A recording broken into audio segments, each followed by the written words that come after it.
உயிர்த்தெழுந்த இயேசு கிறிஸ்துவுடைய திருநாமத்திற்கு மகிமை உண்டாகட்டும். இந்த யூடியூப் வாயிலாக உங்களை யாவரையும் மீண்டுமாய் சந்திக்கிறதுல மிகுந்த ஒரு சந்தோஷம். தொடர்ந்து அந்த செய்தியின் தொடர்ச்சியாக சீயிங் த இன்விசிபிள், கண்களுக்கு தெரியாதவைகளை காண்பது என்ற தலைப்பில் நான் பேசிக்கொண்டிருக்கேன். கடந்த நாளில் எலியாவை குறித்து ஒரு பாகம் நாம் பார்த்தோம். இப்போ செகண்ட் பார்ட்டாக எலியாவை தொடர்ந்து செய்தியை நாம் பார்க்கலாம். எடுத்தவர்கள் என்னோடு கூட 1 ராஜாக்கள் புத்தகம் 18ஆம் அதிகாரம், 1 Kings chapter 18 verse 39, 39ஆம் வசனம். ஜனங்கள் எல்லாரும் இதை கண்டபோது, ஜனங்கள் எல்லாரும் அக்கினி வானத்திலிருந்து இறங்குறதை கண்டபோது முகம் குப்புற விழுந்து, ஜனங்கள் எல்லாரும் முகம் குப்புற விழுந்து கர்த்தரே தெய்வம், கர்த்தரே தெய்வம், கர்த்தரே தெய்வம், கர்த்தரே தெய்வம் என்றார்கள். இங்கிலீஷ்ல பார்க்கலாம். Now when all the people saw it, when all the people saw it, what did they see? Bible says they saw the fire of God coming down from heaven, sent by God. they fell on their faces, All the people fell on their faces and they said, the Lord, He is God. Lord is God. The Lord, He is God. The Lord is God. Amen. எல்லாம் முகம் குப்புறம் வந்து எல்லாரும் கும்பிடுறாங்க. எல்லாரும் மனம் திரும்பி விட்டார்கள். கர்த்தரே தெய்வம், கர்த்தரே தெய்வம் என்று சொன்னார்கள். இப்போ எலியா அந்த ஜனங்களை பார்த்து என்ன சொல்றா பாருங்க. 40ஆம் வசனம். அப்பொழுது எலியா அவர்களை நோக்கி, ஜனங்களை நோக்கி, நீங்கள் பாகாலின் தீர்க்கதரிசிகளில் ஒருவனும் தப்பி போகாதபடி, அதாவது 450 பேர் இருக்காங்க. இன்னொரு பைபிள்ல நீங்க பாத்தீங்கன்னாக்க 850 பேர். ஆனா நான் போட்டிக்கு 450 பேர் வந்ததாக தெரிகிறது. ஒருவனும் அவர்களை தப்பி போகாதபடிக்கு அவர்களை பிடியுங்கள் என்று 450 பேரையும் பிடிங்கன்னு ஜனங்களுக்கு சொல்கிறான். அவர்களை ஜனங்கள் பிடித்த போது எலியா அவர்களை கீழே கீசோன் ஆற்றங்கரையிலே, அதாவது மலைக்கு கீழே, கர்மேல் பர்வதத்துக்கு கீழே கீசோன் ஆற்றங்கரையிலே கொண்டு போய் அங்கே அவர்களை வெட்டி போட்டார். அவர்கள் எல்லாரையும் வெட்டி போட்டான் என்று நாம் பார்க்கிறோம். இங்கிலீஷை பாருங்க. And Elijah said to them, seize the prophets of Baal. Seize the prophets of Baal. That means capture all the prophets of Baal, 444 prophets. Do not let one of them escape. Do not let one of them escape. So they seized them. So they captured them or seized them. And Elijah brought them down to the brook. And Elijah brought them down to the mountain, that is the Carmel mountain. And executed them. And he executed them in the valley, in the brook. Bible says, Amen. He executed them all the 440 prophets were dead. எல்லாம் 450 தீர்க்கதரிசிகளை அங்கு கொன்று போட்டான், வெட்டி போட்டான், செத்து போனார்கள். இப்போதான் ஒரு முக்கியமான ஒரு செய்திக்குள்ள நாம் வருகிறோம். 41ஆம் வசனம். பின்பு எலியா, அதாவது 1 ராஜாக்கள் 18:41. பின்பு எலியா ஆகாபை நோக்கி, நீ போ, போஜனபானம் பண்ணும், பெருமழையின் இரைச்சல் கேட்கப்படுகிறது. நன்றாக கவனிங்க. அந்த ஆகாப் ராஜா அங்க இருக்கிறான், இன்னுமாய் எலியா இருக்கிறான். எலியாவுடைய ஒரு வேலைக்காரன் ஒருவன் இருக்கார், அசிஸ்டன்ட் பாஸ்டர். ஜனங்க எல்லாம் இருக்காங்க. ஆனா இவன் ஒரு அற்புதமான ஒரு வார்த்தையை சொல்லுகிறான். நீ போம், போஜனபானம் பண்ணும், பெருமழையின் இரைச்சல் கேட்கப்படுகிறது. இங்கிலீஷ்ல படிச்சு நான் எக்ஸ்பிளைன் பண்றாங்க. Then Elijah said to Ahab, go up and eat, and drink, for there is the sound of abundance of rain. Amen. Elijah is there, and assistant pastor is there, and King Ahab is there, and plenty of the people are there. The charioteer is there. அந்த இடத்துல ரதத்தை ஓட்டுறவன் இருக்கிறான், Ahab ராஜா இருக்கிறான். ஜனங்க எக்கச்சக்கமா இருக்காங்க. ராஜாவோடு கூட எத்தனை சிப்பாய் இருக்காங்க. யாருக்கும் கேட்காத ஒரு சத்தம் எலியாவுக்கு கேட்டான். அவன் சொல்லுகிறான், பெருமழையின் இரைச்சல் கேட்கப்படுகிறது என்றான். ஆமென். மழையின் இரைச்சல் எனக்கு கேட்குதுப்பா, நீ இப்பயே போயிடு, உங்க ஊருக்கு நீங்க போங்க அப்படின்னு சொல்லி கர்மேல் பர்வதத்திலிருந்து வேகமா நீங்க போங்கன்னு ஆகாப் ராஜாவை ஜெஸ்ரேல் என்ற பட்டணத்துக்கு அனுப்புகிறான். அப்ப அவன் சொல்லுகிற வார்த்தைனாக்கா, பெருமழையின் இரைச்சல் எனக்கு கேட்கிறது. For I heard the sound of the abundance of rain, he says.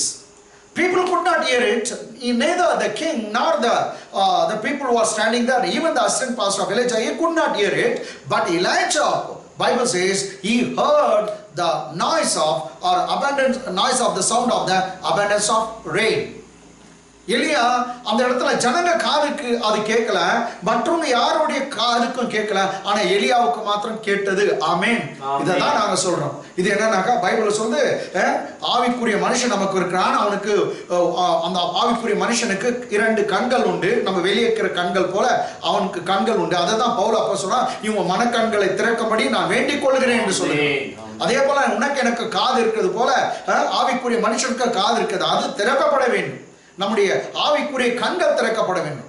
ஏற்கனவே நான் சொல்லியிருக்கேன், கர்த்தர் நல்லவர் என்பதை ருசித்து பாருங்கள், அவர் மேல் நம்பிக்கையா இருக்க மனுஷன் பாக்கியவான். ஆமென். ஓ என்ன அருமையான, ஓ taste and see the Lord is good. Amen. The blessed is the man who trusts in him. Amen. O taste and see the Lord is good. Psalm 34 verse 8. சங்கீதம் 34:8. கர்த்தர் நல்லவர் என்பதை ருசித்து பாருங்க. எந்த நாக்கில் ருசிக்க முடியுமா?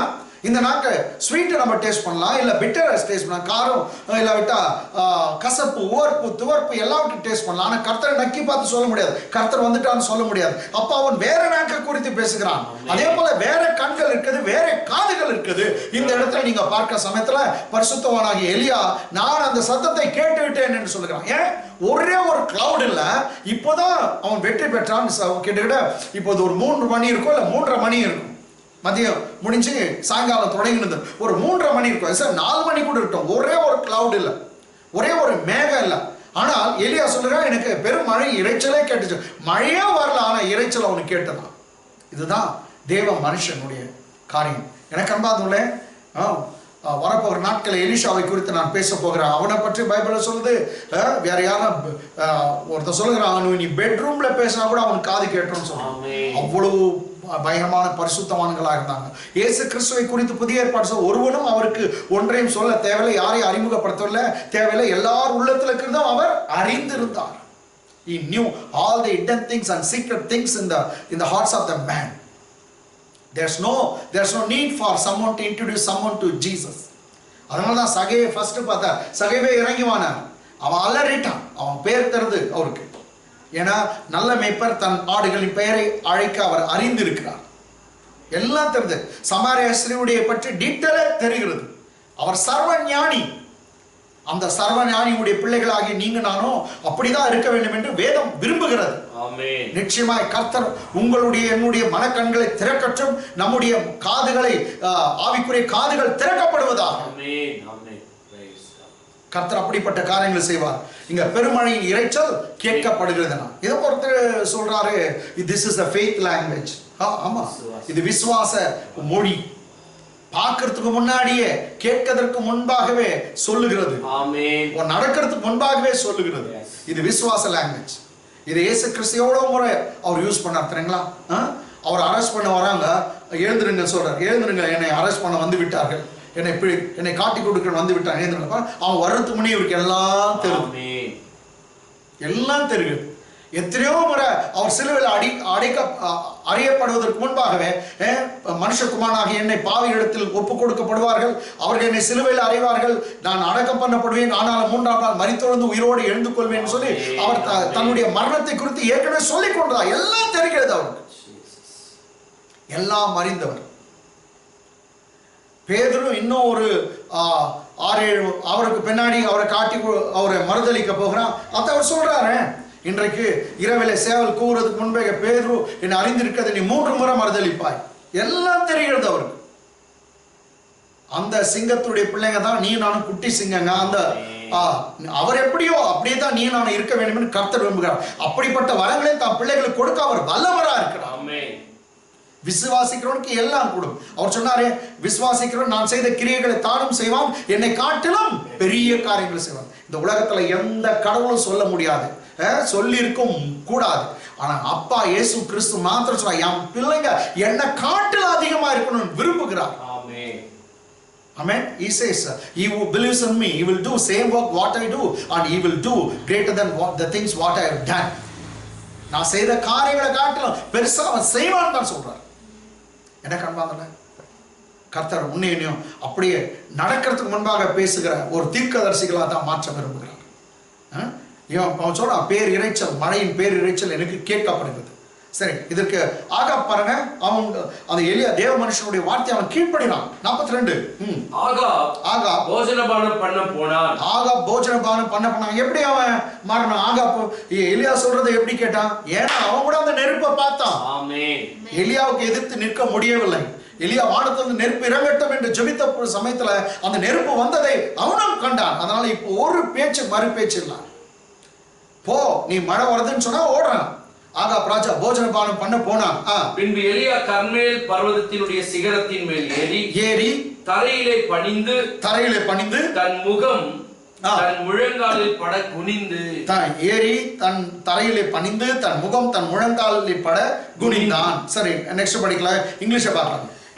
So Ahab went up to eat and drink. And Ahab went up to eat and drink. And Elijah went up to the top of Carmel. But Elijah went up to the top of the mountain, Carmel mountain. Then he bowed down on the ground. And put his face between his knees. Put his face between his knees. இதை வந்து வாலிப பசங்க, சின்ன பிள்ளைங்க எல்லாமே செய்யலாம். யோகா பண்றவங்கலாம் செய்யலாம். கேட்டாங்களா? அவங்க உட்கார்ந்துக்குன்னே அவங்க முகத்தை வந்து தன்னுடைய முழங்கால் மேலே வைக்க முடியும். கேட்டாங்களா? அப்படிதான் அவன் வைத்து அவன் அந்த இடத்துல வந்து குனிந்து பணிந்து கொண்டான் அப்படின்னு வேதம் சொல்லுது.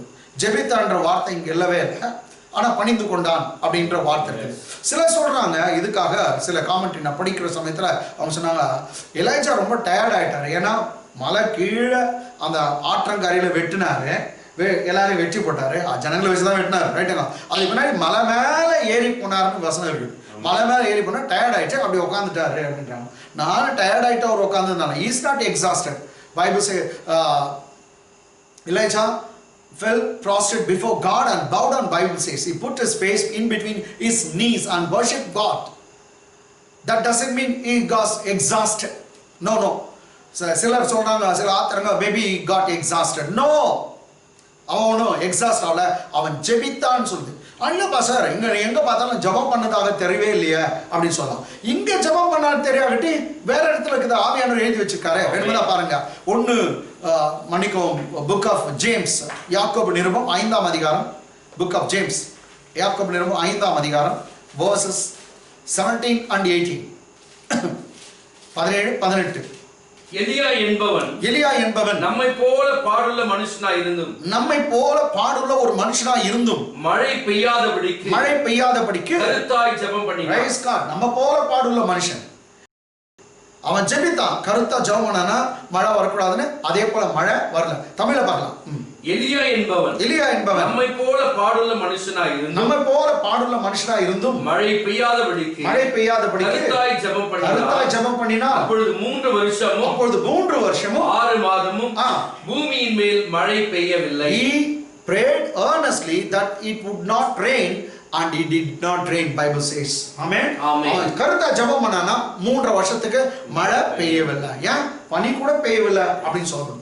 அப்போ அவனுடைய ஜெபம் பாருங்க, கருத்தா அவன் ஜெபம் பண்ணான். சரி, இது வந்து மழைக்கு முன்ன பாஸ்டர், பின்னாடி மழை வரத்துக்கு ஜெபம் பண்ணானா அந்த மலையில பாருங்க. அடுத்த வசனம், மறுபடியும் ஜெபம் பண்ணினான். Praise God. மறுபடியும் ஜெபம் பண்ணினான். அப்பொழுது வானம் மழையை பொழிந்தது, பூமி தன் பலனை தந்தது. வானம் பொழிந்தது, பூமி தன் பலனை தந்தது. காரணம், எலியா ஜெபித்தான். எலியா ஜெபித்தனால தான் வானம் பொழிந்ததா, பூமி அதன் விளைவை தந்தது. இங்கிலீஷ் பாருங்க. And he prayed again. And the heaven gave rain. And the earth produced its fruit. Because he prayed again. மீண்டும் அவன் ஜெபித்தான். So he prayed again and the rain came down. அப்போ மழை வந்துச்சு. இவன் எப்போ பைபிள் சொல்லுது, இவன் ஜெபித்தான், prayed again. அவன் மீண்டும் ஜெபித்தான். ஸோ இங்கே ரொம்ப கிளியராக தெரியுது, அவன் முகம் குப்புற விழுந்து அவன் பணிந்து தன் முகத்தை தன் முழங்காலில் பதிப்படி வைத்து கொண்டான். இது வந்து அவனுடைய ஜப வாழ்க்கை. அவன் ஜபிக்கிறான். சரி, ஜபிக்கிற சமயத்தில் ஜபம் பண்ணிட்டு என்ன பண்ணுறான் பாருங்க. 43 1 ராஜாக்கள் 18ஆம் அதிகாரம் 43ஆம் வசனம். தன் ஊழியக்காரனை நோக்கி நீ போய் சமுத்திரமுகமாய் பார். எது? மழை வரதா போய் பார் என்றான். சமுத்திரமுகமாய் பார் என்றான். அவன் போய் பார்த்து ஒன்றுமில்லை என்றான். நீ இன்னும் 7 தரம் போய் பார் என்றான். ஆமென். இன்னும் 7 தரம் போய் பாருடா அப்படின்னு சொன்னான். இங்கிலீஷை பார்க்கலாங்க. And said to his servant. And he said to his servant, Go up now. Go up now. Look toward the sea. Look toward the sea. So he went up. So he went up. And looked. And looked. And said. And said. There is nothing. There is nothing. And 7 times he said. Elijah said, Go and see it 7 times. Amen. He said, Okay, live off. இங்க நீங்க பாருங்க, தன் ஊழியக்காரன் நோக்கி நீ போய் சமுத்திரமுகமாய் பார் என்றான். அவன் போய் பார்த்தான்.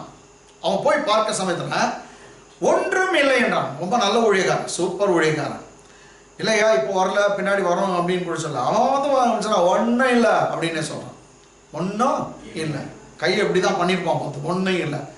ஆனா இவன் நீ நீ நீ கொடா கண்ணனா நான் விடா கண்ண மாதிரி எலியா சொல்றான். ஓ இப்படி சொல்லிட்டியா, அப்போ 7 முறை போய் பாருங்க. இப்ப என்ன, ஒரு முறை வந்து சொன்னா ஒன்றும் இல்லை, போ இன்னொரு முறை போய் பாரு.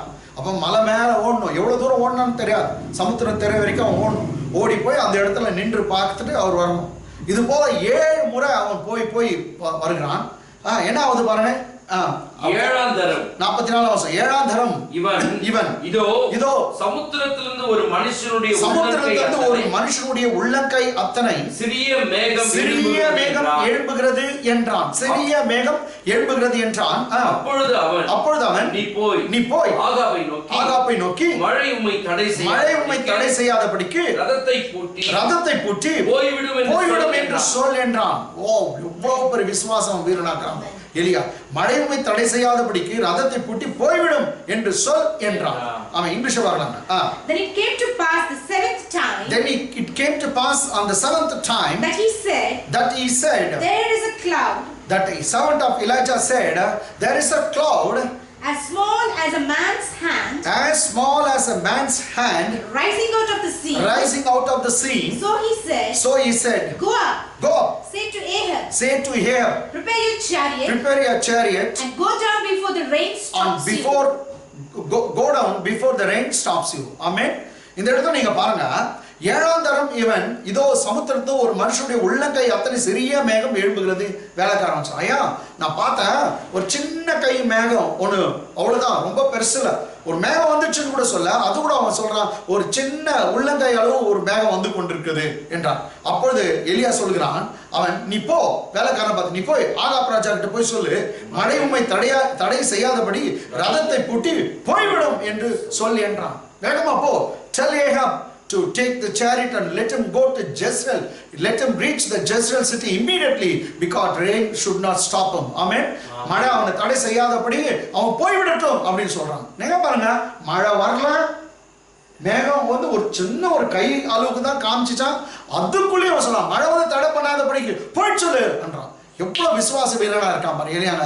சின்னதை பார்த்தா கூட பெருசா நடத்துக்கிறது விசுவாசம் தான். அதே தான் பாருங்க அவருடைய வாழ்க்கையில அந்த விதவையுடைய வீட்டுக்கு வந்து அவங்க விதவை சொல்றாங்க, என் பானையில கொஞ்சம் little flour in the bin and a little oil in the jar.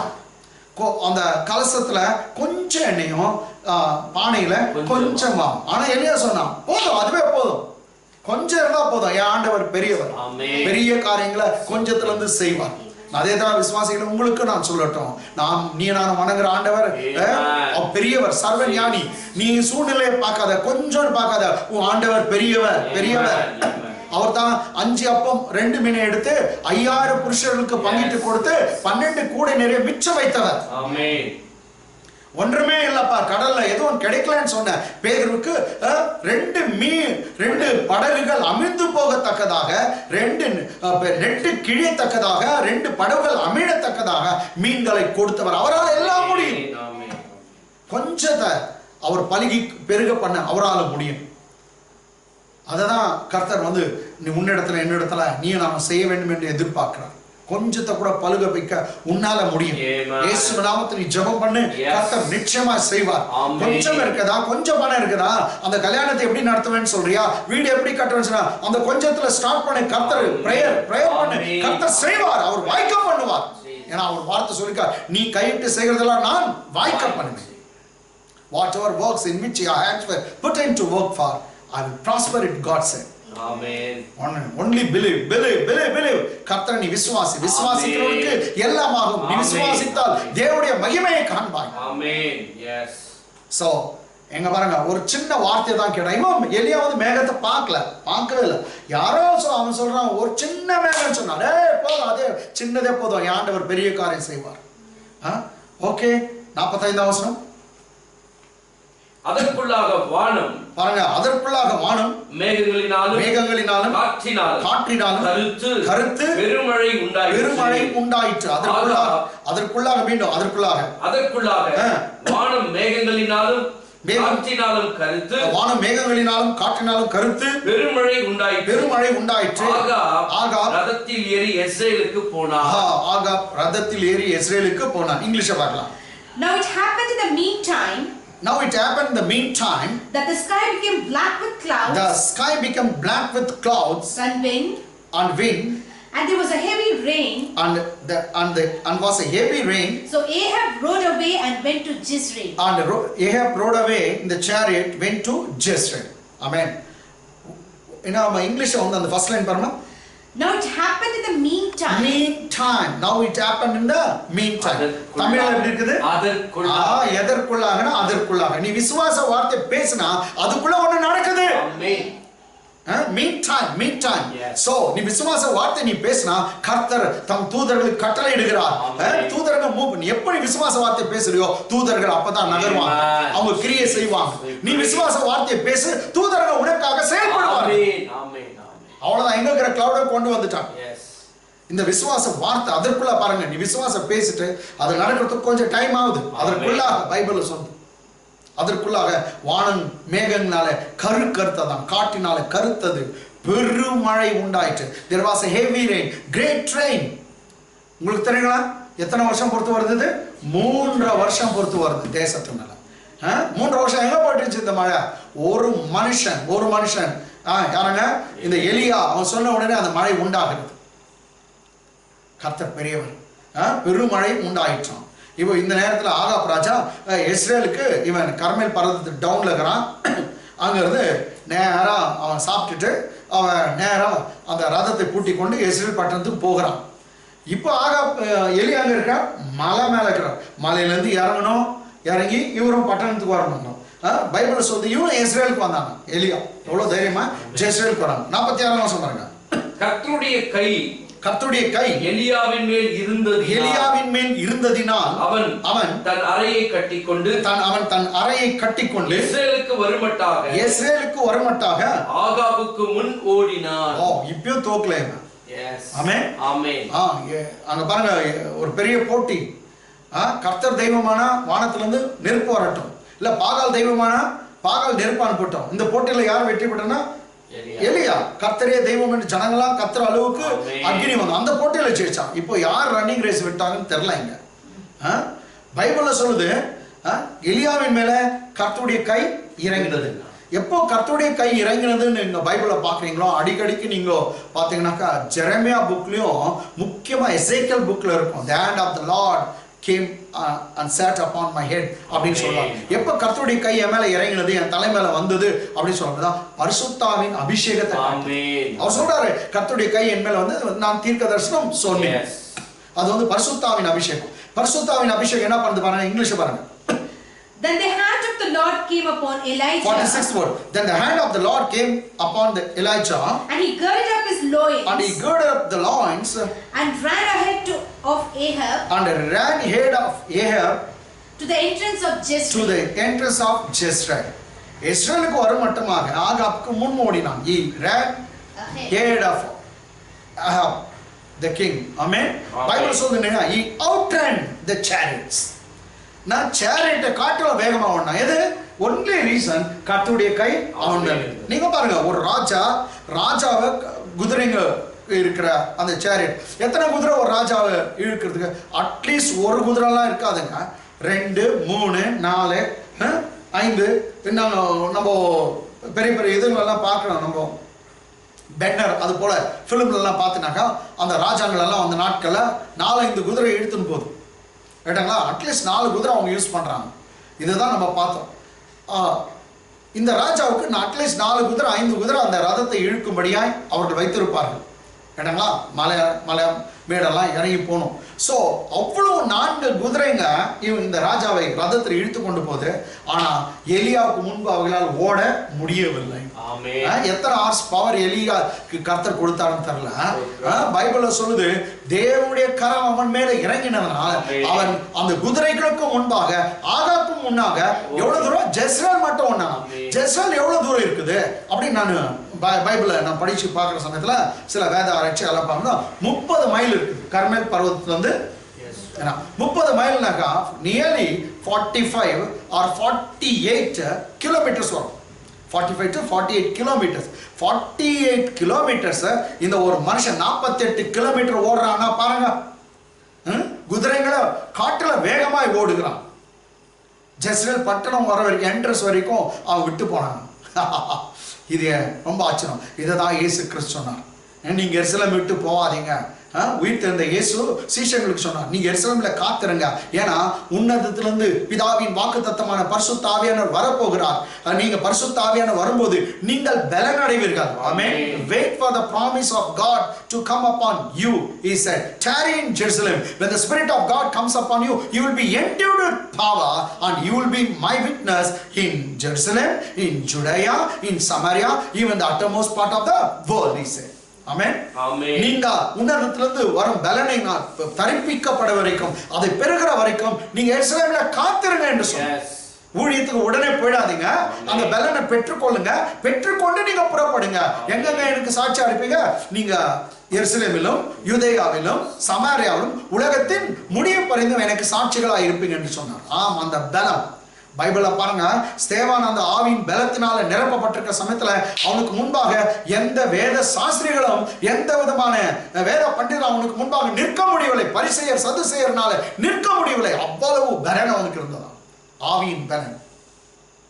Pavul அப்போஸ்தலனுக்கு முன்பாக ஒருவர் நிற்கக்கூடாத அளவுக்கு ஞான அறிவை பரிசுத்த ஆவியானவர் தந்தார், பலத்தை தந்தார். அதே தான் பவுல் அப்போஸ்தலன் என்ன பலப்படுத்துகிற கிறிஸ்துவினால யாவையும் செய்ய எனக்கு பலன் உண்டு என்று சொன்னார். I can do all things through Christ who strengthens me.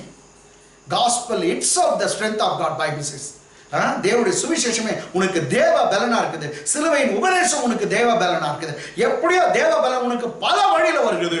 ஒரு வழி பரிசுத்தாவின் அபிஷேகம், இன்னுமா சிலுவையின் உபதேசம். இயேசு கிறிஸ்துவே உனக்கு தேவ பலனா. ஆமென். உன் பலவீனத்துல என் பலன் விளங்கும் என்று சொன்னார். அதனால்தான் கிறிஸ்தவர்கள் நாங்கள் எல்லாம் எந்த நேரத்தில் உன் பலவீனத்தை கர்த்தர் நீக்கப்படுகிறார், உன் நோயை நீக்கப்படுகிறார், கர்த்தர் உன்னை புது பலத்தை தருகிறார் என்று தான் சொல்லுகிறோம். உன்னை பலப்படுத்துகிற தேவன். அதேதான் தாவீது சொல்றான் 18ஆம் சங்கீதத்துல, என் தேவனால ஒரு மதிலை தாண்டுவேன், என் தேவனால ஒரு சேனைக்குள்ள பாய்ந்து போவேன். By my God I can leap over a wall, by my God I can run into a troop. Yes. Not only that, he says, my God teaches my fingers to wage war against my enemies. Amen. இங்கிலீஷ்ல அப்படி teachers trains அப்படின்னு கூட இருக்குது. என்னன்னா கர்த்தர் என் விரல்களை யுத்தத்துக்கு பழக்குவிக்கிறார், விரோதியால நிக்கவே முடியாது. அப்படியா கர்த்தர் உனக்கு பழக்க வைக்கிறான். கர்த்தருடைய ஞானம் ரொம்ப பெருசு. இந்த உலகத்தில் இருக்கிற ஞானத்தை காட்டிலும் கர்த்தருடைய ஞானம் பெருசு. இந்த உலகத்தில் இருக்கிற எந்த ஒரு அறிவை காட்டிலும் கர்த்தருடைய அறிவு பெருசு. உலகத்துக்கு எந்த பலத்தை காட்டிலும் அவருடைய பலன் பெரியது. அதை கேளுங்க. எலியா he outran the chariot of Ahab till the entrance of the city of Jezreel. He ran ahead of him. அவனை மிஞ்சி ஓடணும். எவ்வளோ நியர்லி கிலோமீட்டர் சொன்னால் 45 to 48 கிலோமீட்டர்ஸ். 45 48 கிலோமீட்டர். மைல் கணக்குனா 30 மைல் இருக்கு. 30 மைல் ஓடி இருக்கான். இது என்ன பலன். Hallelujah. Praise God, praise God. எங்க இந்த ஸ்டோரியில ஒரு பெரிய ஒரு காரியத்தை நம்ம பாருங்க. எலியா ஜெபம் பண்ணி கொண்டிருக்கான். முகம் குப்புற விழுந்து தன் முகத்தை தன்னுடைய முழங்காலில் பட அவன் குனிந்து அவன் ஜெபித்து கொண்டிருக்கான். எத்தனை முறை அவன் வேலைக்காரன் அனுப்புறான் பாருங்க, மழை வரணும்னு. 7 முறை. போய் ஒரு முறை நீ போய் பார்ப்பா. அது பைபிள் நீங்க பார்த்தீங்கன்னா ரொம்ப அருமையா இருக்குது. 7 முறை அனுப்புறானா, 7 முறை அவன் ஜெபம் பண்ணுகிறான். ஃபர்ஸ்ட் ஜெபம் பண்ணிட்டு தான் அவன் அனுப்புறான். ஆமென். பைபிள் அப்படிதான் இருக்குது. ஸோ ஜெபம் பண்ணிட்டு அனுப்புறான். 7 முறை ஜெபம் பண்ணிக்கிறான். This is the prayer of persistent prayer. அவனுக்கு எவ்வளவு தேவனிடத்துல காத்திருக்காங்கன்னா, மழை வரணும்னு தேவனிடத்துல அவன் காத்து கொண்டு சென்றான். This is called Elijah's perseverance in prayer. பொறுமை, ஜபத்துல பொறுமை இருக்கணும். ஏன்னாங்களா, ஜபத்தை கேட்ட உடனே நடந்தணும்னு நம்ம நினைக்க கூடாது. அநேக வருஷம் வாங்க பாருங்க, ஒரு 25 வருஷம் காத்து கொண்டு தான் ஆபிரகாம் 13 வருஷம் யோசேப்பு காத்து கொண்டிருந்ததா சொல்லப்பட்டிருக்குது. இன்னொன்னு தான் சகோதரர்லாம் வந்து அவன் காலிட்டு விடுத்து 22 வருஷம் காத்திருந்தான். ஏன்னா நீங்க அப்படியெல்லாம் நீங்க பார்க்கலாங்க, நீங்க கணக்கு போட்டு பார்த்தீங்கன்னா அதெல்லாம் தெரியும். அதனால எனக்கு நான் என்ன சொல்லட்டும், கிழவன் கிழவியாய் சகரியா எலிசபெத் மாறின பிற்பாடு கூட கர்த்தர் வாக்குத்தத்தத்தை நிறைவேற்ற வல்லவராக இருந்தார். அதனால நான் என்ன சொன்னா, கர்த்தர் உனக்கு ப்ராமிஸ் பண்ணுது, எந்த விதத்துல அவர் நிறைவேற்றியே ஆவார். கர்த்தர் கொடுத்த தரிசனம் பொய் சொல்லாது, கர்த்தர் கொடுத்த வாக்குத்தத்தம் பொய் சொல்லாது, அது கட்டாயம் வாழ்க்கையில நிறைவேறும். எலியா அதுக்காக அந்த பாருங்க அவ்வளவு நேரம் பொறுமையா அவன் ஜெபத்துல தடுத்திருக்கான். என்னாண்டவரே நீ சொன்னீர் மழை வரல அப்படின்னு சொல்ல அவரை கேள்வி கேட்கல. இவன் அவன் அந்த வேலைக்காரன் தான் போய் பாரு போய் பாரு போய் பாரு பொறுமையா இருந்தான். ஸோ பர்சிவரன்ஸ், சகிப்புத்தன்மை, அந்த பொறுமை. ஸோ இன்னைக்கு நம்ம கற்றுக்கொண்ட ஒரு பெரிய ஒரு லெசன்னாக்கா, கர்த்தர் சொன்ன வாக்குத்தம் மழை வருதுன்னு தான் சொன்னார். ஆனால் இவன் அதுக்கு முன்னே சொன்னான், எனக்கு சத்தமே கேட்டுச்சு, பேரிரைச்சலின் சத்தத்தை கேட்கிறேன். எனக்கு என்ன ஆவிக்குரியவளே, உங்களுக்கு கேட்குதா அந்த சத்தம்? பேரிரைச்சல் ஆசீர்வாதம் கதவை தட்டுகிற சத்தம் கேட்குதா? உன்னை நோக்கி பெரிய ஆசீர்வாதம் வெள்ளம் போல வருகிறது கேட்குதா? தேவராவியானுடைய அபிஷேகம் உன்னை நோக்கி கடந்து வருகிறது கேட்குதா? அவன் சொன்னா, I heard the noise of the abundance of rain. Do you hear the abundance of blessing in your life? Do you hear the noise of abundance of grace in your life? Do you hear the abundance of overflowing blessing in your life? பொங்கி வழிகிற ஆசீர்வாதம், நிரம்பி வழிகிற ஆசீர்வாதம், நிரம்பி ஓடுகிற ஆசீர்வாதம் உன் வீட்டை நோக்கி வருகிறது. உனக்கு சத்தம் கேட்குதா? நீங்க பாக்குறீங்களா? கர்த்தர் உடைய கிருபையினால உங்களுடைய ஆவிக்குரிய கண்கள் திறக்கப்படுவதாக, உங்களுடைய ஆவிக்குரிய காதுகள் திறக்கப்படுவதாக. அததான் கர்த்தர் கூட சொன்னார், எப்பதான் திறப்பாயாக. ஆமென். அது குருடனுடைய கண்களை திறக்கிறது மாத்திரம் இல்லை, நம்முடைய மனக்கண்களும் கர்த்தர் திறப்பாராக. ஆமென். சரி, ஒரு அருமையான ஒரு ஸ்டோரி, பர்சிவரன்ஸ். அதாவது ஜெபத்துல பொறுமையா இருக்கணும், அவசரப்படக்கூடாது. ஏன்னா பைபிள் பாருங்க, கர்த்தருக்கு காத்திருக்கவர்கள் புது பலன் அடைந்து கழுகுகளை போல செட்டைகள் அடித்துக்கொண்டு உயர எழும்புவார்கள். அவர்கள் ஓடினாலும் களைப்படையார்கள், நடந்தாலும் சோர்ந்து போவார்கள். This what in a book of Isaiah chapter 40 verse 30 says. 40 அதிகாரம் 30-31 நீங்க பாத்தீங்கன்னா அப்படி இருக்கும். கர்த்தர் காத்துக்கொண்டு புது பலன் அடைவாங்க. Those wait upon the Lord, they will renew their strength and mount with wings and fly and soar like an eagle. Bible says they will run, they will not faint, they will walk, they will not be wearied. Amen. ஓடுவாங்க, அவங்க களைப்படைய மாட்டாங்க, அவங்க சோர்ந்தே போக மாட்டாங்க. அப்படிப்பட்ட புது பலனை கர்த்தர் தருவார். இதுதான் இயேசு கிறிஸ்து, நம்முடைய ஹீரோ, நம்முடைய ரட்சகர். ஜெபத்தில் எப்போது சோர்ந்து போகக்கூடாதுன்னு ஒரு ஓமையை சொல்லியிருக்கார். அதோடு கூட நாம் முடிக்கலாம். எடுத்தவர்கள் லூக்கா சுவிசேஷம் 18ஆம் அதிகாரம், Gospel of Luke chapter 18 1 படிக்கலாம். சோர்ந்து போகாமல் எப்பொழுதும் ஜெபம் பண்ண வேண்டும் என்பதை குறித்து அவர்களுக்கு அவர் ஒரு உவமையை சொன்னார். சோர்ந்து போகாமல் எப்பொழுதும் ஜெபம் பண்ண வேண்டும் என்பதை குறித்து அவளுக்கு அவர் உவமையை சொன்னார். இங்கிலீஷ்ல பார்க்கலாம். Then he spoke a parable to them. He spoke a parable to them. That men always ought to pray. That men always ought to pray. And not lose heart. Not to lose your heart. Men ought to always pray, not to lose your heart. உங்களுடைய இதயம் ஒரு காலம் சோர்ந்து போகக்கூடாது. எப்போதும் மனுஷர்கள் அவங்க ஜெபம் பண்ண வேண்டும் என்பதை குறித்து ஒரு உவமையை சொன்னாங்க. நல்லா உனியா, எப்போ ஒருத்தர் சோர்ந்துருவாங்க, என்ன கர்த்தர் எனக்கு நடக்கல, எனக்கு சரி இது சரியா கிடைக்கல இப்படின்லாம் சோர்ந்துருவாங்க. நான் ஒன்று சொல்லிட்டாங்களா, உன் தேவன் செவிட்டு தேவனா இருந்தா சோர்ந்துருங்க. உங்க ஆண்டவர் ஜெபத்துக்கு பதில் அளிக்காத இருந்தா சோர்ந்துருங்க. ஆனா நீ நான் வணங்குற ஆண்டவர் ஜெபத்தை கேட்கிறவர். அவர் செவிட்டு தேவன் அல்ல. காதை உண்டாக்கினவர் கேளாரோ, கண்களை உண்டாக்கினவர் காணாரோ என்று சொல்லப்படும். He is the Lord one created 2 ears to has. Don't you have any 2 ears? He is the Lord one created 2 eyes. He has got 2 eyes. He is not blind. நான் சொல்றேன், அவர் குருட்டு தேவன் அல்ல. அவர் உன்னை பார்க்கிற தேவன், உன்னை விசாரிக்கிற தேவன். அதான் ஒன்றுக்கும் கவலைப்படாம உன் பாரம் உன் கஷ்டத்தில் அவர் மேல வைங்க. எதுக்கு சோதறீங்க? அவர் செவிட்டு தேவனா இருந்தா நீங்க சோர்ந்து போங்க, பரவாயில்ல. அவர் உங்க ஜெபத்தை கேட்கறது இல்லையா, பரவாயில்ல. ஒண்ணு தெரியுங்களா, நீங்க book of Songs of Solomonல சொல்லப்பட்டிருக்குது, உன் முகத்தை காட்டு, உன் முகம் எனக்கு இன்பமா இருக்குது, உன் குரல் காலையில நான் கேட்க உன் குரல் இனிமையா இருக்குது. Amen. Your face is so calmly and your voice is so sweet, God says. நீ நான் போகிற கடவுள் தான் அவர் போனா என்ன பார்க்க மாட்டாரு, அவர் என் ஜெபத்தை கேட்க மாட்டார், அப்படிப்பட்ட தேவல நீ வருவியா, நீ ஏங்கின்னு இருக்க கடவுள், அப்படிப்பட்ட தேவன்கிட்ட தான் சந்தோஷமா போங்க. நீ எப்போ வருவேன்னு ஏங்கி இருக்க. அவர் சொல்ல உன் முகம் எனக்கு இனிமையா இருக்குது, உன் குரல் எனக்கு இனிமையா இருக்குது, நீ என்கிட்ட வந்து பேசு, அதிகாலையில நேரத்துல பேசு, மத்தியானத்துல பேசு, சாயங்காலத்துல பேசு, இரவுல பேசு, எப்பொழுதும் என் செவி திறந்து இருக்குதுன்னு சொல்றேன். அதனால சோர்ந்து போவாதீங்க. இதுக்கே அவர் ஒரு ஊமை சொன்னார். என்ன கதை சொல்றாரு பாருங்க, 2ஆம் வசனம். ஒரு பட்டணத்திலே ஒரு நியாயாதிபதி இருந்தான். அவன் தேவனுக்கு பயப்படாதவனும் அவன் தேவனுக்கு பயப்படாதவனும் மனுஷரை மதியாதவனுமா இருந்தான். அவனுடைய கேரக்டர் தேவனுக்கும் பயப்படல. அந்த நியாயாதிபதி மனுஷனை மதிக்க மாட்டானா. Saying there was in a certain city a judge who did not fear God nor regard man. He has no regard for man. At the same time he did not fear God.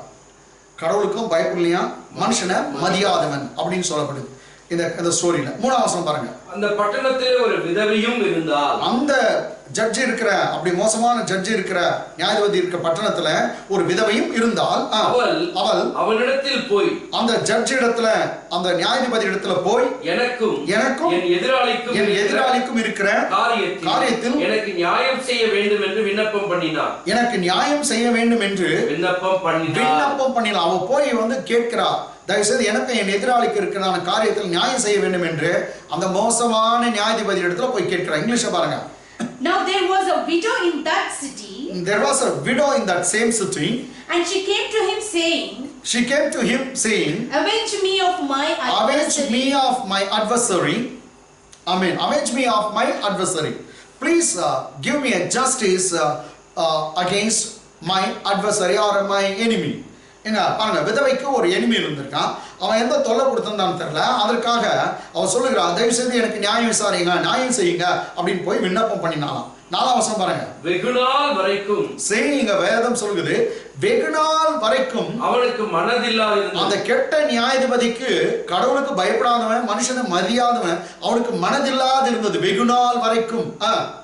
பின்பு அவன் நான் தேவனுக்கு பயப்படாமலும் மனுஷரை மதியாமலும் இருந்தும் இந்த விதவை என்னை எப்பொழுதும் தொந்தரவு செய்கிறபடியால் இவள் அடிக்கடி வந்து என்னை அலட்டாதபடிக்கு இவளுக்கு நியாயம் செய்ய வேண்டும் என்று தனக்குள்ளே சொல்லிக் கொண்டான் என்றார். ஜீசஸ் இந்த ஸ்டோரியை சொல்றார். இங்கிலீஷை வச்சிட்டு எக்ஸ்பிளைன் பண்ணலாம்.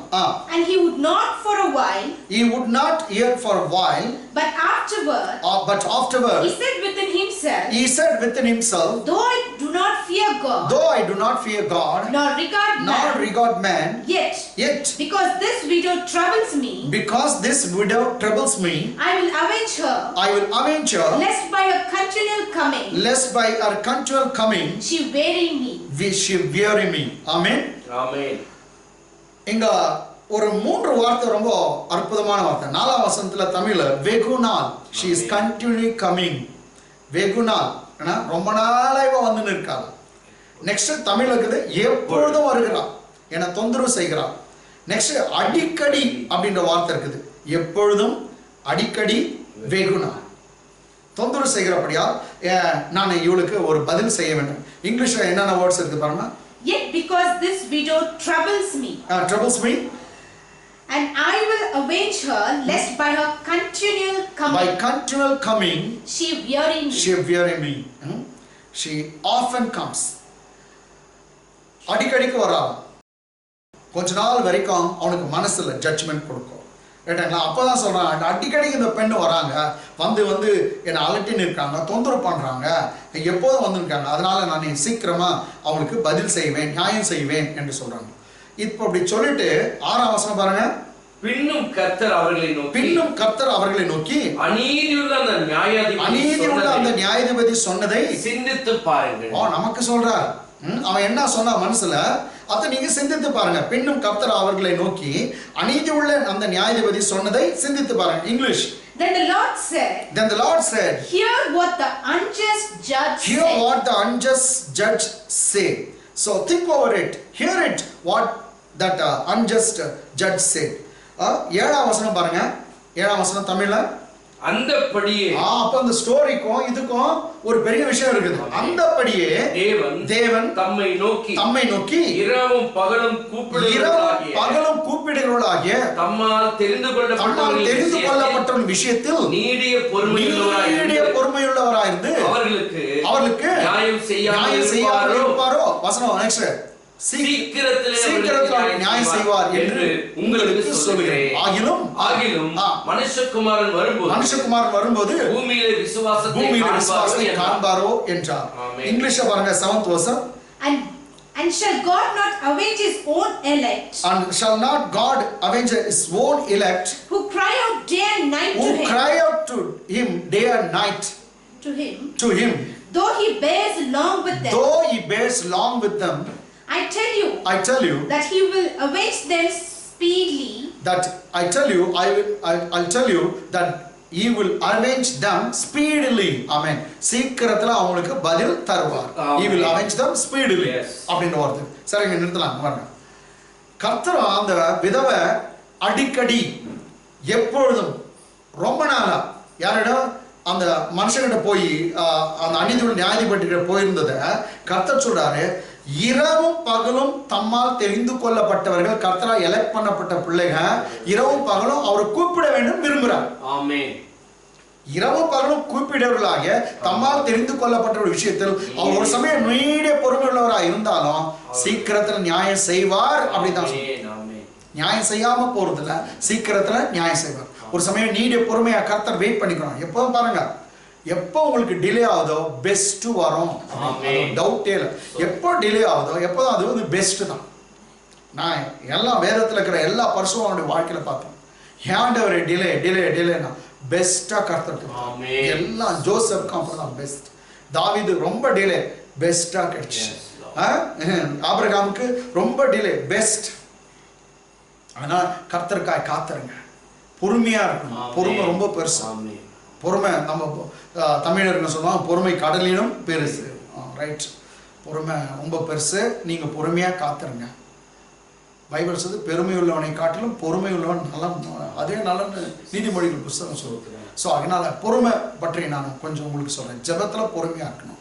அதுக்காக பைபிள்ல புக் ஆஃப் ஹீப்ரூஸ், எபிரேய புத்தகம் 6th chapter verse 11 in Tamil and 6th chapter 12 in English. நீங்கள் அசதியாயிராமல் வாக்குத்தத்தமான ஆசீர்வாதங்களை விசுவாசத்தினாலும் நீடிய பொறுமையினாலும் சுதந்திரத்துக் கொள்ளுகிறவர்களை பின்பற்றுவீர்களாயிருந்து. நீங்கள் அசதியாயிராமல், விசுவாசிகளை நீங்க அசதியா இருக்க, சோம்பலா இருக்கிறார். Don't be sluggish or don't be lazy. வாக்குத்தத்தமான ஆசீர்வாதங்களை விசுவாசத்தினாலும் நீடிய பொறுமையினாலும் சுதந்திரத்துக் கொள்ளுகளை பின்பற்றுவீர்களாக இருங்க. பாருங்க, விசுவாசமும் நீடிய பொறுமையும் ஒன்றாக வருது. அப்போ உங்களுக்கு விசுவாசம் இருந்தாவே கொஞ்சம் நீடிய பொறுமையா இருக்கணும். எலியா பொறுமையா இருந்தது போல, அநேக பரிசுத்தவான்கள் பொறுமையா காத்து ஜெபத்துல இருந்தது போல நீங்க அசதியா இருக்காதீங்க, சோம்பேறியா இருக்காதீங்க அப்படின்னு பரிசுத்த வேதம். இங்கிலீஷ்ல பாருங்க. That you do not become sluggish. That you do not become sluggish or lazy. But imitate. Those who through faith and patience. Inherit the promises. Or inherit the promise of blessings. தமிழ்ல விசுவாசத்தினாலும் நீடிய பொறுமையினாலும் சுதந்திரம். எப்படிங்க Bible சொல்லுது, வாக்குத்தத்தமான ஆசீர்வாதங்கள். இங்கிலீஷ்ல வெறும் வாக்குத்தத்தம் இருக்குது. ஆனா இங்க வாக்குத்தத்தமான ஆசீர்வாதங்களை சுதந்திரத்துக் கொண்டாங்களாம் எத்தனையோ பெரியவங்க. அவங்கள நீங்க பின்பற்றுங்க. Imitate them. அவங்க எப்படி இருந்தாங்களோ நீங்க அது மாதிரி பொறுமையா இருங்க. யோபுவின் பொறுமை குறித்து கண்டிருக்கீங்களே.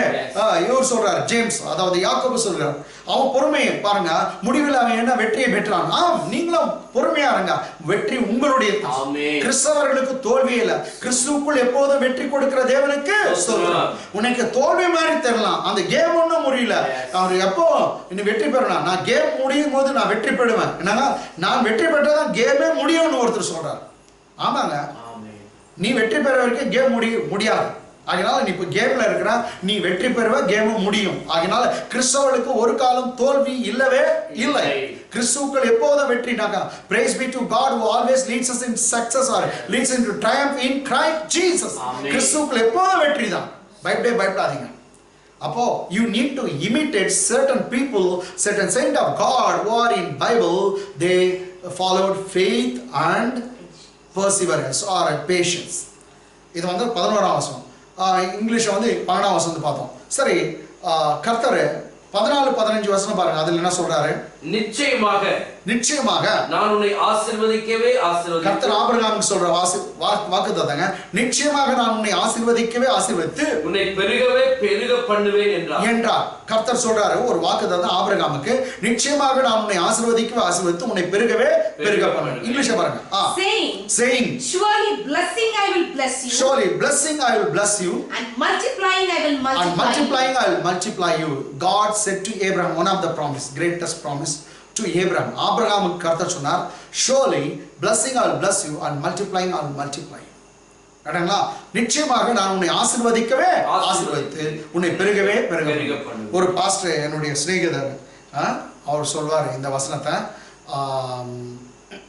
பாஸ்டர் ராஜேந்திர பிரசாத் அவர் இப்படி சொல்வாரு, வற்புறுத்தி கர்த்தர் ஆசீர்வதிக்கிறார்.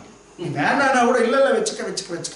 அதாவது நிச்சயமாக நான் உன்னை ஆசீர்வதிக்கவே ஆசீர்வதித்து உன்னை பெருகவே பெருக பண்ணுவேன். ஆமாங்க, இன்னைக்கு வாக்குத்தத்தமா வச்சேங்க. நீங்க இதை கேட்டுக்கொண்டிருக்கும் வாக்குத்தத்தம். Surely God going to bless you with blessing and he going to multiply with multiplying. ஆமென். நிச்சயமாகவே கர்த்தர் உன்னை ஆசீர்வதிக்கவே ஆசீர்வதிக்க போகிறார், உன்னை பெருகவே பெருக பண்ண போகிறார். நான் நிச்சயமாக நான் உன்னை ஆசீர்வதிக்கவே ஆசீர்வதித்து உன்னை பெருகவே பெருக பண்ணுவேன் என்று கர்த்தர் சொல்லுகிறார். நீங்க பெருக போறீங்க, ஆசீர்வதிக்க போறீங்க. வாயை திறந்து சொல்லுங்க, I will be blessing சொல்லுங்க. I will be blessing. நான் ஆசீர்வாதமா இருக்க போறேன்னு சொல்லுங்க. ஆசீர்வாதமா இருக்க போறேன். நிச்சயமா கர்த்தர் உன்னை ஆசீர்வாதம் வைக்கிறார். பல ஆயிரங்களுக்கு பல ஜனங்களுக்கு கர்த்தர் உன்னை ஆசீர்வாதமா வைக்க போகிறார். சரி, இந்த வாக்குத்தத்தம் ஆபிரகாம் உடனே நிறைவேறிச்சா? இல்ல. அதுக்கு என்ன பண்ணானோ பாருங்க 15ஆம் வசனம். அந்தபடியே அவன் பொறுமையாய், praise God, ரொம்ப தேவை இதுதான். அவன் பொறுமையாய் காத்திருந்து வாக்குத்தத்தம் பண்ணப்பட்டதை பெற்றான். அவன் விசுவாச வீரன். விசுவாச வீரனுக்கு பொறுமையும் தேவைப்பட்டது. ஆமென். Bible says Abraham was father of faith. Though he was father of faith, he needs perseverance, he needs patience. இங்க பாருங்க, அவன் பொறுமையாய் காத்திருந்து வாக்குத்தத்தம் பண்ணப்பட்டதை பெற்றான். இங்கிலீஷ்ல பாருங்க. And so after he had patiently endured, after that he patiently endured, he obtained the promise. Praise God, he received the promise when he was patiently waiting for God. அவன் பொறுமையாய் காத்திருந்து வாக்குத்தத்தம் பண்ணப்பட்டதை, வாக்குத்தத்தம் பண்ணப்பட்ட ஆசீர்வாதத்தை பெற்றான். பிரைஸ் காட், பெற்றுக்கொண்டான். Amen. அதனால நீங்க ஒன்றும் பயப்படாதீங்க. கர்த்தர் என்ன வாக்கு கொடுத்திருப்பாரு. இல்ல பாஸ்டர் எனக்கு சொல்லி 10 வருஷம் ஆயிடுச்சு, கர்த்தர் எனக்கு ப்ராமிஸ் பண்ணி 15 வருஷம் ஆகட்டும், அடுத்த மாசமே வந்துடலாம் உனக்கு. கர்த்தரை பார்த்து பாரு, 15 வருஷம் ஆயிடுச்சு என் பிள்ளைக்கு சொல்லி, நெக்ஸ்ட் மந்த் நான் ஸ்டார்ட் பண்ணிடுறேன்னு சொல்லுவார். கர்த்தர் நிச்சயமா உனக்கான காரியம், குறிக்கப்பட்டத காரியங்களை கர்த்தர் செய்வார். எல்லாம் அவர் சொல்றாரு, உனக்கு நான் பிளான் வச்சிருக்கேன், தீமைக்காக அல்ல நன்மைக்காக வச்சிருக்கேன். உனக்காக நல்லதுக்காக கர்த்தர் வச்சிருக்கார். அதெல்லாம் கர்த்தர் நிச்சயமா நிறைவேற்ற போகிறார். சரிங்க, எபிரேயர் 10:36 பாருங்க. Hebrew 10:36. நீங்கள் தேவனுடைய சித்தத்தின்படி செய்து வாக்குத்தத்தம் பண்ணப்பட்டதை பெரும்படிக்கு பொறுமை உங்களுக்கு வேண்டியதாய் இருக்கிறது. நீங்கள் தேவனுடைய சித்தத்தின்படி செய்து வாக்குத்தத்தம் பண்ணப்பட்டதை பெரும்படிக்கு பொறுமை உங்களுக்கு வேண்டியதாய் இருக்கிறது. இங்கிலீஷ் பற்றி நான் எக்ஸ்பிளைன் பண்றேன். For you have need of endurance, so that after you have done the will of God, you may receive the promise. You will receive the whatever thing God has promised you. Bible says for that purpose you need the endurance of God. You need the patience of God. You need the perseverance of God. உனக்கு பொறுமை தேவை. பைபிள்ல வாக்குத்தத்தம் பண்ணப்பட்டதை பெரும்படிக்கு பொறுமை உங்களுக்கு வேண்டியதா. அது முன்னாடி சொல்றாரு, நீங்கள் நீங்கள் தேவனுடைய சித்தத்தின்படி செய்து. எது தேவனுடைய சித்தம்? எலியா பார் மழை வரதும்னா ஜெபம் பண்ணா. ஆமென். நீங்க கர்த்தருக்காக காத்துருங்க, பொறுமையா காத்துங்க. அதுவே தேவனுடைய சித்தத்தின்படி செய்கிறது. ஜெபத்துல, உபவாசத்துல, வார்த்தைய நீங்க மற்றறிங்க சொல்லினே இருங்க. கர்த்தர் எனக்காக யாவையும் செய்து முடித்தார் சொல்லுங்க. நீங்க அப்படி சொல்ல சொல்ல கர்த்தர் யாவும் உங்களுக்கு செய்து முடித்தார். இல்ல நோவு பலவீனமா இருக்குது, இது வந்து மற்றொரு பலருக்கு எனக்கு நோவு இருக்கு சொல்றதுக்கான கொஞ்சம் டர்ன் பண்ணுங்க, உங்க வாழ்க்கை மாத்துங்க. நோவு இருக்கிறது, ஆனா கர்த்தர் எனக்கு சுகமாக்குறார். கர்த்தருடைய வார்த்தை சொல்லுகிறது, இந்த நோவை காட்டிலும் எனக்குள்ள இருக்கிறவர் பெரியவர். அவர் வாக்குத்தத்தம் பெருசு. சீக்கிரத்துல என் குடும்பம் கட்டப்பட போகுது, சீக்கிரத்துல எனக்கு வீடு கிடைக்க போகுது, சீக்கிரம் நல்ல வாழ்க்கை கிடைக்க போகுது, சீக்கிரம் நல்ல வேலை கிடைக்க போகுது. இப்படி மாத்துங்க, மாத்தி பேசுங்க. இன்னும் தொல்லைய பத்தியே பேசுகிறீங்க. உன் தேவன் பெரியவர், அவரை பத்தி பேசு. நீ கர்த்தரை பெரியவரை ஆக்க ஆக்க உன் பண கஷ்டம் எல்லாம் சின்னதா மாறிடும். ஆமென். கர்த்தர் கடவுளை மற்றவர்களுக்கு முன்பாக பெரிதாய் நீ உயர்த்த உயர்த்த உன்னுடைய நோவு சிறுசா போயிடும், மறைந்து போயிடும். ஆமென்.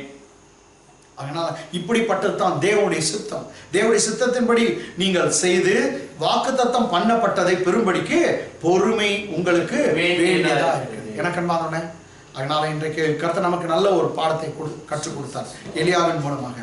அவன் காண்கிறதுக்கு முன்பாகவே மழை வரத பார்க்கல, மழை வந்துச்சுன்னு சொல்றான். மழையே வரல, இறைச்சலை கேட்கல, ஆனா காதுல எனக்கு அந்த இறைச்சல் கேட்கறது. அதனால எனக்கு நீங்களும் உங்களுக்கு நல்லது நடந்ததாக பேசுங்க.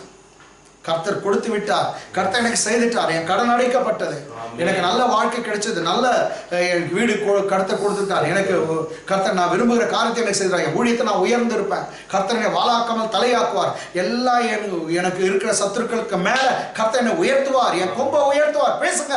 என் சத்துருக்கள் முன்பாக கர்த்தர் எனக்கு பந்தியை ஆயத்தப்படுத்துகிறார், என் பாத்திரம் நிரம்பி வழிதுன்னு பேசுங்க. குறைவு இருக்கும் போதே நிரம்பி வழிதுன்னு பேசுங்க. கர்த்தர் நிச்சயமா செய்வார். நிரம்பி வழிகிற அந்த சத்தம் உங்களுக்கு கேட்கட்டும். கர்த்தர் உங்களுடைய மனக்கண்களை திறப்பாரா. இது வந்து எல்லாம் பைபிள் இருக்கிற எல்லா பரிசுத்தவான்களுக்கு நடந்த அற்புதங்கள் தான். உனக்கு எனக்கும் இந்த புதிய ஏற்பாட்டின் காலத்தில் நடக்க வேண்டும். அவர் பட்சபாதம் இல்லாத தேவன். அந்த பரிசுத்தவான்களுக்கு மாத்திரம் அவ்வளவு வரங்களை கொடுத்து நமக்கு கொடுக்க மாட்டாரா? நோ. ஆவிக்குரிய எல்லா வரங்களும் கர்த்தர் 9 வரங்களை உனக்காக எனக்காக வைத்திருக்கிறார். எல்லா வரங்களும் நமக்காக இருக்கிறது. அதனால எனக்கு 5 விதமான ஊழியங்கள் நமக்காக தான் கர்த்தர் வைத்திருக்கார். 9 ஆவிக்குரிய வரங்கள். இன்னும் எத்தனையோ மகிமையான காரியங்கள் சொல்லிக்கொண்டே போகலாம். இயேசுநாதர் நீ பெரிய லெவலுக்கு வர வேண்டும் என்று தான் கர்த்தர் விரும்புகிறார். நீ இருக்கிற லெவல்ல இருக்கிறது கர்த்தருடைய திட்டம் அல்ல, சித்தம் அல்ல. பேசுங்க, நல்லதே பேசுங்க. சீக்கிரத்துல கர்த்தர் உன்னை உயர்த்த போகிறார். உன்னை வாழாக்காமல் தலையாக்குவார், கீழாக்காமல் மேலாக்குவார். சீக்கிரத்துல உன் வியாதி உன்னை விட்டு நீங்கும், உன் பண கஷ்டம் உன்னை விட்டு நீங்கும். ஏன்னா உனக்குள்ள இருக்க வியாதி காட்டலாம், பண கஷ்டத்தை காட்டலாம், மன கஷ்டத்தை காட்டலாம், குழப்பங்களை காட்டலாம். இயேசு பெரியவர். கர்த்தர் உங்களுக்கு விடுதலை தருகிறார். கர்த்தர் உங்களை ஆசீர்வதிப்பாராக. ஆமென். நம்ம திருக்கதானே ரெவரண்ட் சதீஷ் பாபு அவர்கள் ஜெபித்து ஆசீர்வாதம் கூறி முடிப்பார். ஆமென். ஆமென். ஜெபிக்கலாம். நல்ல தகப்பனே, இந்த ஆராதனைக்காக நாங்கள் நன்றி செலுத்துகிறோம். உம் தேவதாசன் மூலமாய் உம் பிள்ளைகளோடு நீ பேசின வார்த்தைகளுக்காய் ஆண்டவரே, எலியாவை கொண்டு நீங்க ஆவியானவர் எங்களுக்கு கற்றுக் கொடுத்த ஒரு நல்ல பாடங்களுக்காக நன்றி அப்பா. தேவனுடைய கை எலியாவின் மேல் இருந்ததுனால ஆண்டவரே கர்த்தாவே ராஜா அப்பா, ஆகாப்புக்கு முன் அவன் ஓடினான் என்று நாங்கள் வேதத்துல வாசிக்கிறோம். உம்முடைய அபிஷேகம் ஆண்டவர் உங்க பிள்ளைகள் மேல இருக்கும் பொழுது ராஜா எல்லாவற்றையும் மேற்கொள்ள, எல்லாவற்றிலும் வெற்றி பெற ஆவியானவர் நீர் உதவி செய்கிறதற்காக நன்றி. அது மாத்திரமல்ல கர்த்தாவே அப்பா, ஊழியக்காரர் ஆண்டவரே மலை மேல தன் முகம் தன் முழங்காலில் பட குனிந்து பணிந்து உம்மை நோக்கி ஆண்டவரே கர்த்தாவே எவ்வளவு கருத்தாய் பொறுமையாய் ஜெபித்தது போல ராஜா ஆண்டவரே உம்முடைய வார்த்தையை கேட்டு அப்பா இப்பொழுதும் ஆண்டவரே தன்னுடைய பிள்ளைகளுக்காக தன்னுடைய குடும்பத்துக்காய் ஒவ்வொருவரும் ஜெபிக்கிற உம்முடைய பிள்ளைகளுக்கு இயேசுவின் நாமத்துல நீர் அற்புதத்தை செய்ய போறதற்காக நன்றி ராஜா. ஆண்டவரே எலியாவின் பொறுமை இயேசு சுவாமி ஒவ்வொருக்கும் உண்டாகட்டும் ராஜா. இந்த செய்தியை கேட்கிற எங்க சபை மக்கள் ஒவ்வொருவருக்கும் ஏசப்பா விசுவாசத்தோடு கூடிய ஆண்டவரே பொறுமையை நீங்க கொடுக்கும்படியா ஜெபிக்கிறேன். ஆபிரகாமுக்கு நீர் அற்புதத்தை செய்தீர், யோபுக்கு அற்புதத்தை செய்தீர், தாவீதுக்கு செய்தீர். ஆண்டவரே கர்த்தாவே, அன்னாளுடைய வாழ்க்கையில நீர் அதிசயத்தை செய்த தேவன், இன்றைக்கும் உம்முடைய வார்த்தையை ஆண்டவரே கர்த்தாவே நம்பிக்கையோடு விசுவாசத்தோடு ஆண்டவரே கர்த்தாவே இந்த வார்த்தைக்காய் காத்து ஜெபிக்கிற நம்முடைய பிள்ளைகளுடைய வாழ்க்கையில சீக்கிரத்துல ராஜா நீர் அற்புதத்தை செய்ய போகிறதற்காக நன்றி. பொறுமையாய் ஆண்டவரே உம்மையே நோக்கி பார்க்கிற, உமக்காக காத்து கொண்டிருக்கிற உம்முடைய வாக்குத்தத்தத்தை ஆண்டவரை பிடித்து உம்மை நோக்கி ஒவ்வொரு நாளும் இரவும் பகலும் தம்மை நோக்கி கூப்பிடுகிறவருடைய விஷயத்துல தேவன் பொறுமையா இருப்பார். சீக்கிரத்துல அவர் அற்புதத்தை செய்வார், பதில் கொடுப்பார் என்ற வார்த்தையின்படியே ராஜா ஆண்டவரே கர்த்தாவே இந்த ஜெபத்துல பங்கு பெறுகிற, இந்த ஜெபத்துல கலந்து கொண்டு ஜெபிக்கிற உம்முடைய பிள்ளைகளுடைய வாழ்க்கையில, அவருடைய குடும்பத்துல இயேசுவின் நாமத்துல சீக்கிரத்துல ராஜா உம்முடைய பிள்ளைகளுக்கு நீர் அற்புதத்தை செய்ய போகிறதற்காய் இப்பொழுதே நாங்கள் நன்றி செலுத்துகிறோம். ஒவ்வொருடைய பலவீனம் இயேசுவின் நாமத்துல நீங்குகிறதற்காக நன்றி. உம்முடைய தழும்பினால, உம்முடைய காயத்தினால எல்லா வியாதியிலிருந்தும் உம்முடைய பிள்ளைகளை நீர் குணமாக்குகிறதற்காக நன்றி. ஆண்டவரே, எல்லா தரித்திரத்தையும் இயேசு கிறிஸ்துவின் நாமத்துல ராஜா நீர் நீக்கி உம்முடைய பிள்ளைகளுடைய செழுமையாய் ஆண்டவரே கர்த்தாவே ஐஸ்வர்யவான்களாய் நீர் மாற்றுகிறதற்காக நன்றி அப்பா. எல்லா கண்ணீர், எல்லா வேதனை, எல்லா பிசாசின் தொல்லைகள் இயேசுவின் நாமத்துல இன்றைக்கு இப்பொழுதே இந்த நேரத்துல ராஜா ஆவியானவர் நீர் விடுவிக்க போறதற்காக நன்றி. கொடுத்த சுகத்துக்காக நன்றி. பெரிய சமாதானத்தை உம்முடைய பிள்ளைகளுக்கு இந்த செய்தியின் மூலமாக நீர் கொண்டு வந்ததற்காக கோடா கோடி நன்றி அப்பா. விசுவாசத்தோடு கூட பொறுமை உம்முடைய பிள்ளைகளுக்கு அதிகமாய் ஆவியானவர் நீர் கொடுத்து விட்டதற்காக நன்றி. இந்த நாளில இந்த செய்தியை கேட்ட ஒவ்வொருடைய வாழ்க்கையில கர்த்தர் அற்புதங்களை அதிசயங்களை இயேசு சுவாமி நீ செய்து உங்க நாமத்தை மகிமைப்படுத்துகிறதற்காக நன்றி. செய்து கொடுத்தும் தாசனை இன்னும் வல்லமை அடுத்து பயன்படுத்தும். ஒவ்வொரு குடும்பம் இந்த வார்த்தையினால, இந்த செய்தினால, இந்த ஆராதனால ஆசீர்வாதத்தை பெற்றுக்கொண்டதற்காக நாங்க நன்றி செலுத்துகிறோம். எல்லா துதி, எல்லா கனம், மகிமை, ஸ்தோத்திரம் ஒருவருக்கே செலுத்தி எங்கள் ஆண்டவரும் இரட்சகரும் மீட்பருமான இயேசு கிறிஸ்துவின் நாமத்தில் ஜெபிக்கிறோம். ஜெபங்கேளும் எங்கள் நல்ல பிதாவே, ஆமென். தலைகளை தாழ்த்தி தேவனுடைய ஆசீர்வாதத்தை நாம் பெற்றுக் கொள்ளலாம். நம் ஆண்டவராகிய இயேசு கிறிஸ்துவினுடைய கிருபை, பிதாவாகிய தேவனுடைய அன்பு, பரிசுத்த ஆவியானுடைய அன்யோன்ய ஐக்கியம், சந்தோஷம், சமாதானம், பாதுகாப்பு இந்த நாளில் செய்தி கொடுத்த தம் தாசரோடும் அவருடைய முழு குடும்பத்தோடும் நாம் அனைவரோடும் இன்றும் என்றும் சதா காலங்களில் தங்கியிருப்பதாக. ஆமென். என் ஆத்துமாவே கர்த்தரை ஸ்தோத்திரி, என் உள்ளமே பரிசுத்த நாமத்தை ஸ்தோத்திரி. என் ஆத்துமாவே கர்த்தரை ஸ்தோத்திரி, கர்த்தர் செய்த சகல உபகாரங்களை மறவாதே. ஆமென். ஆமென். God bless you. ஸ்தோத்திரம்.